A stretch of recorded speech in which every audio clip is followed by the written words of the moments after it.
When you think about the wealthiest CEOs in the world, you no doubt think about those who have so much money that they can do whatever they want and not have to worry about certain things like travel expenses. Mainly because they can travel however they want with no stress.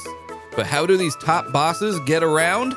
Allow us to show you the travel habits of the richest CEOs. Be sure to like the video and subscribe to the channel. Number 4. Jeff Bezos. Jeff Bezos is the head of Amazon and the current number 1 richest person in the world. But when it comes to traveling, his methods aren't exactly what you'd expect per se. For example, when it comes to air travel, Jeff Bezos wants for nothing because he has not one, but 2 Gulfstream jets that he can take out anytime to fly all over the world, which he absolutely does. And each jet costs $75 million. The jets have been outfitted to go and be a living space for Bezos should he be in for a long flight. And then when he's ready to work, he can easily convert the bed into seats and tables for him to do whatever he feels he needs to. Now, as for cars, that's where things get a bit curious. Because for the longest time during the rise of Amazon, he drove a very basic car, something that didn't befit a man who was worth many millions of dollars. But he drove it because it worked, and that was enough for him. However, now that he is the richest person on the planet and someone who is constantly working from one spot to the next, he doesn't drive himself that much anymore. He has a chauffeur come in and take him to where he needs to go in a $96,000 Cadillac that just so happens to be bulletproof, or something like a $96,000 Mercedes-Benz should he want to go for style over substance. Number 3. Bernard Arnault.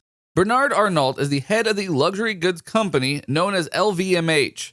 Yes, he is the man who goes and oversees the creation and sales of some of the biggest and most well-known luxury brands out there, like Louis Vuitton and Sephora, and he makes some serious money from that. Say, $181 billion? Considering he has outlets all over the world and often goes to events like fashion weeks, he hops in a $54 million business jet that he owns in order to get around. And it is quite a craft. But when he's on the ground, he can travel around as much style as he wants in a $110,000 BMW. Number 2. Elon Musk. Elon Musk, formerly the richest man in the world, for a few weeks anyway, and the man who is constantly going and pushing innovations in all sorts of ways. You all likely know him for Tesla or SpaceX. But how does he get around? With a $70 million jet that happens to have a maintenance cost every year of about $700,000. Oh, and if something happens to said jet, he has a $61 million jet as a backup. In 1 year, Elon Musk did over 250 business flights.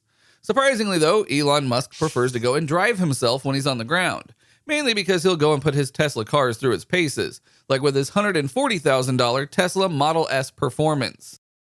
Number 1. Mark Zuckerberg. Unlike the 3 CEOs that we've already talked about, Mark Zuckerberg doesn't own a private jet. Rather, he just goes and charters them so he can go to places. Apparently, Facebook gave him an allowance of $23 million to go and get around during a single year. But in truth, his biggest travel habit is that he is constantly surrounded by security, and he gets driven around in bulletproof vehicles. Now, you might think this odd, considering the others on this list don't have that level of security outside of Bezos' Cadillac, but Zuckerberg apparently really fears for his safety. And given his status and wealth, we're not going to fault him for having those thoughts. So what do you think? What do you think of this look at the CEOs of the world that have wealth and a unique way of getting around? Which of these CEO travel methods was the most shocking to you? Do you think they are actually being low-key in their traveling at times? Do you know another CEO who travels in style? Let us know in the comments down below. Be sure to subscribe, and we will see you next time on the channel.